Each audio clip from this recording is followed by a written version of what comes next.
Bismillahirrahmanirrahim. Assalamu alaikum. Dear students, today I am going to teach you chemiosmosis chapter number 11 and lecture number 09. अब कीमियोस्मोसिस को अगर देखा जाए तो कीमियोस्मोसिस ऐसा प्रोसेस है जिसमें एटीपी की फॉर्मेशन होती है. सो कीमियोस्मोसिस की डेफिनेशन क्या होगी? Process in which ATP formation takes place. अब अगर हम इस वर्ड का मतलब देखें तो ये वर्ड जो है ये दो वर्ड से मिलकर बना हुआ है. कैमियो, कैम से निकला हुआ है जिसका मतलब है केमिकल, और दूसरा वर्ड है ऑस्मोसिस.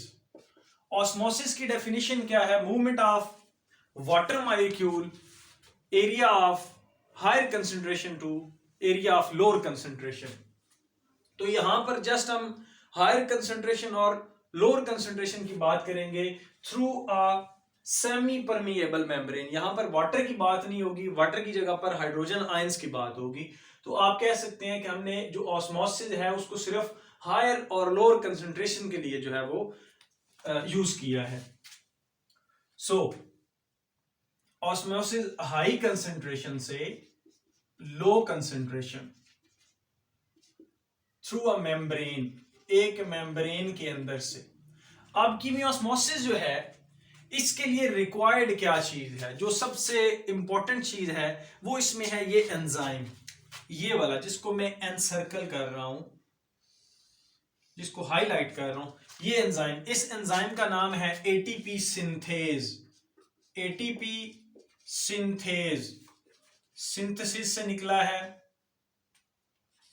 सो एटीपी को बनाने वाला एंजाइम जो है एटीपी सिंथेज कहलाता है. अब ये जो एटीपी सिंथेज है ये लोकेटेड कहां पे है? थैलाकॉइड की मेम्ब्रेन के अंदर ये एम्बेडेड है. इसके दो पार्ट हैं, ये जो अपर पार्ट है ये एम्बेडेड है और नीचे वाला जो है रोटेटरी पार्ट ये फिक्स्ड पार्ट है. ये रोटेशन होती है. रोटेटरी पार्ट जो है ये मेम्ब्रेन से बाहर स्ट्रोमा की तरफ जो है वो प्रेजेंट होता है.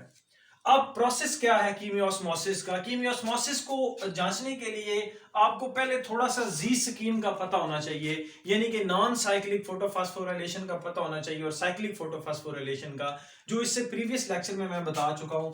होता क्या है, ये फोटॉन जो सन से आ रहे हैं जब ये फोटो सिस्टम पर पड़ते हैं तो वाटर के दो मॉलिक्यूल्स 2H2O टूटते हैं. टूटकर वो 4 हाइड्रोजन आयंस प्लस एक मॉलिक्यूलर ऑक्सीजन के अंदर कन्वर्ट हो जाते हैं. इसके रिजल्ट में 2 इलेक्ट्रॉन जो हैं वो फोटो सिस्टम को दे दिए जाते हैं. यही 2 इलेक्ट्रॉन प्लास्टोक्यूनिन के पास जाते हैं क्योंकि इनकी एनर्जी ज्यादा हो चुकी होती है. प्लास्टोक्यूनिन इनको साइटोक्रोम कॉम्प्लेक्स के पास भेजती है. साइटोक्रोम कॉम्प्लेक्स जो है वो उसको प्लास्टोसायनिन के पास भेजते हैं. प्लास्टोसायनिन अगेन उसको भेजती है फोटो सिस्टम 1 पे, जहां पर वो P700 की लाइट को एब्जॉर्ब करते हैं. फिर ये फेरिडॉक्सिन FD प्रोटीन के पास भेज दिए जाते हैं. वहां से NADP रिडक्टेज, ये वाला जो एंजाइम रेड के साथ है ये आपके पास रिडक्टेज एंजाइम है, इसके पास पहुंचा दिया जाता है. अब ये जो प्रोसेस है आपके पास कीमियोस्मोसिस, ये जस्ट यहां इसको जो है जो पोर्शन है ये दिखाया गया है, ये यहां पर हो रहा होता है इस साइड पे. अब होता क्या है, ये जो फोटोलाइसिस हुई है, वाटर के दो मॉलिक्यूल जो है टूटे हैं, इन्होंने हाइड्रोजन आयंस को प्रोड्यूस किया है. तो हाइड्रोजन आयंस जो हैं इनकी कंसंट्रेशन इधर क्या हो रही होती है? हाई, क्योंकि साथ ही साथ वाटर के मॉलिक्यूल्स जो हैं वो टूट रहे होते हैं और हाइड्रोजन आयंस जो है वो प्रोटॉन बन रहे होते हैं. तो ये इस तरफ आ जाते हैं. अब चूंकि हायर कंसंट्रेशन है और इधर ये लोअर कंसंट्रेशन, तो इनके अंदर अपना एक पोटेंशियल होता है, अपनी एक एनर्जी होती है.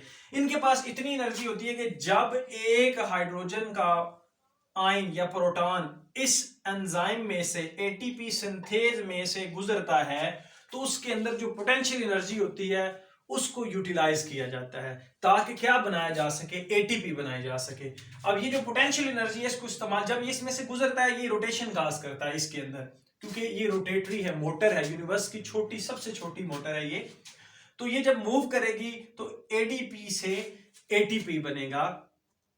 होता क्या है, तकरीबन 3.33 आपके पास हाइड्रोजन जब इसमें से गुजरेंगे तो जो उनकी एनर्जी होगी गुजरने वाली, उसको एडीपी प्लस फॉस्फेट आयन को जोड़कर क्या बनाया जाता है, एटीपी बनाया जाता है। ये आपके पास क्या कहलाता है, एटीपी सिंथेसिस या कीमियोस्मोसिस कहलाता है।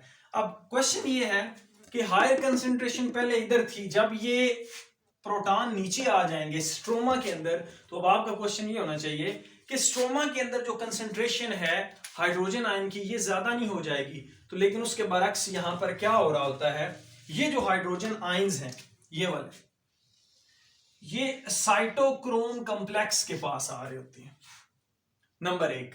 नंबर 2, ये जो NADP रिडक्टेज एंजाइम है ये क्या बनाता है, NADP पॉजिटिव से NADPH प्लस H पॉजिटिव। सो आपके जो एक तरफ के हाइड्रोजन है वो NADPH बनाने में यूटिलाइज हो रहे हैं, बट इसके साथ साथ जो बाकी हाइड्रोजन बचते हैं वो सीधे साइटोक्रोम कॉम्प्लेक्स के पास आते हैं। साइटोक्रोम कॉम्प्लेक्स क्या करता है, इन्हीं हाइड्रोजन आयंस को अगेंस्ट द कंसंट्रेशन ग्रेडियंट, मतलब कि एक्टिव ट्रांसपोर्ट इनकी करवाता है, और साइटोक्रोम कॉम्प्लेक्स इनको भेज देगा दोबारा इधर। अब ये जो ब्लू के साथ आ रहे हैं ये किस तरफ से आ रहे हैं, साइटोक्रोम कॉम्प्लेक्स की तरफ से आ रहे हैं। सो आपके पास पहले जो ब्लैक से मैंने हाइड्रोजन आयंस को दिखाया गया, हाईलाइट किया, ये किधर जाएंगे, एटीपी सिंथेज के पास, वहां से इनके पोटेंशियल एनर्जी को यूज कर लिया जाएगा और एटीपी की सिंथेसिस करवाई जाएगी। कितने हाइड्रोजन आयंस चाहिए होंगे, हमें 3.33 हाइड्रोजन आयंस चाहिए होंगे एक एटीपी को बनाने के लिए।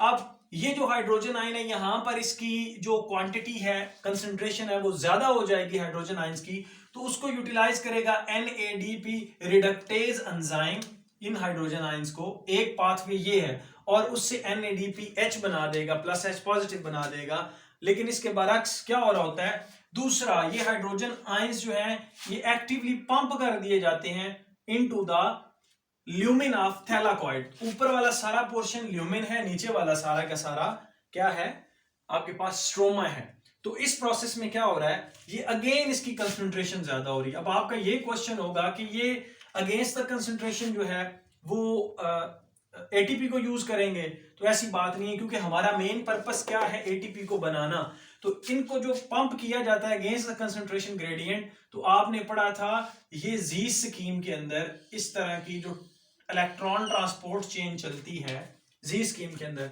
तो यहां पर प्राइमरी एक्सेप्टर फोटो सिस्टम 2 होता है, तो यहां से लेकर फोटो सिस्टम 1 तक आने के लिए जो एनर्जी होती है ना, उस एनर्जी को यूटिलाइज किया जाता है इनको पंप करवाने में।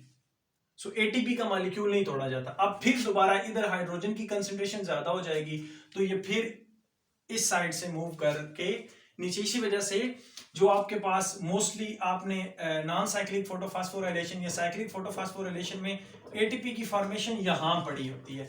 तो ये प्रोसेस कहलाता है कीमियोस्मोसिस। इंशाल्लाह नेक्स्ट जो हमारा टॉपिक होगा वो होगा रेस्पिरेशन। Thank you.